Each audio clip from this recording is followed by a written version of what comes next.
Well, if that isn't a convicting question, I don't know what is. Are people's lives better because you're in it? Or I think I phrased it, are people better off because you're in their life? Um, so let me start out with an illustration. I've got a neighbor, awesome guy. Love being him and his family, they're incredible. Live down the street. I was resodding my front yard. And that was a task that I still can't believe that I actually tried. And the grass is still alive.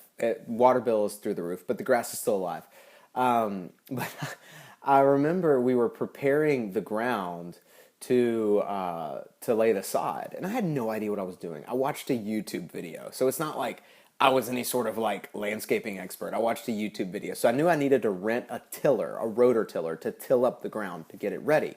But I didn't know how to use the tiller. Like I was pulling the tiller towards myself, gave myself blood blisters. I didn't realize you were supposed to like just let the tiller do its thing.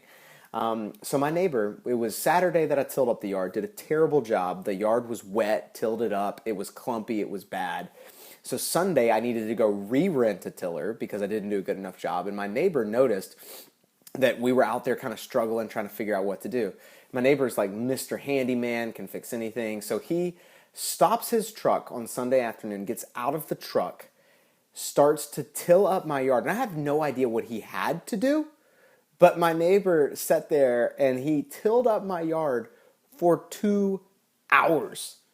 Like just because he wanted to help, just because he wanted to be a friend. He was out there just tilling up my yard for 2 hours. It was perfect. It was ready for the sod. The reason I was able to lay the sod when it showed up 48 hours later was because he helped me. Really, he did the work. He tilled up the yard. And the reason I tell that story is not just to brag on my neighbor, but I want you to see that my life is better because he's my neighbor. My life is better because he lives down the street from me. Like my life is enriched because he was willing to serve me when I needed to be served. Now, the reason that this is applicable to the Christian is we as Christians, I've been talking about this at church, we as Christians, we want to be like Christ in order that people can see the love of Christ in the way that we love them. And the thing that's true about Jesus is that people's lives were better off because Jesus entered them. Because Jesus was, we use the story of John chapter 4, the woman at the well. There was this Samaritan woman who had a really shady past. She was at the well at noon to avoid all the gossip about her shady past and her shady present.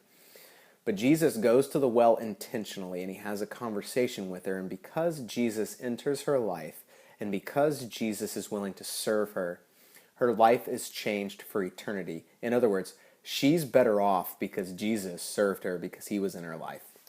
And the convicting question I think that all Christians have to ask ourselves is, are people's lives better off because we're in them?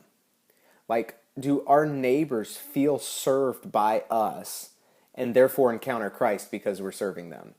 Or our churches, like I challenged our church with this, is our community, is the Memphis metropolitan area better off because we're a part of the community? And I think that and listen, I don't want you to get confused if you're watching this and you're not a Christian. I don't want you to think that we do these things and we serve so that we'll become Christians and God will love us. No. Just like the woman at the well, Jesus served us, he saved us, he forgave us, he dumped his grace out us, and we serve in response to that. So that means that we go out and we serve the community, we serve our neighbors, we enter into relationship with people in order to stem the loneliness in their life. Not because we're trying to earn God's approval, but because we've already received it in Christ. But what I want to challenge you with, and this is really just a thing I'm challenging myself with, look for opportunities to serve people. And sometimes that means like helping out financially or getting some sweat equity and like my neighbor getting out of the car and tilling up a yard and giving not only his energy but his time. But sometimes it looks like relationships. See, the truth is, and most of you will be watching this on a social media platform, we are the most connected, lonely people ever. Like we know, it's crazy. We know all about each other's lives. I've been with people who in their life, they have encountered people that they've seen on Facebook, and yet at the same time they haven't gone up to talk to them because they know about them, they don't know them. So Let's look for opportunities to be a people who enter into each other's lives, loving people, serving people, just like Jesus did us. So, anyway, I hope this was helpful, and I hope you have a fantastic Wednesday.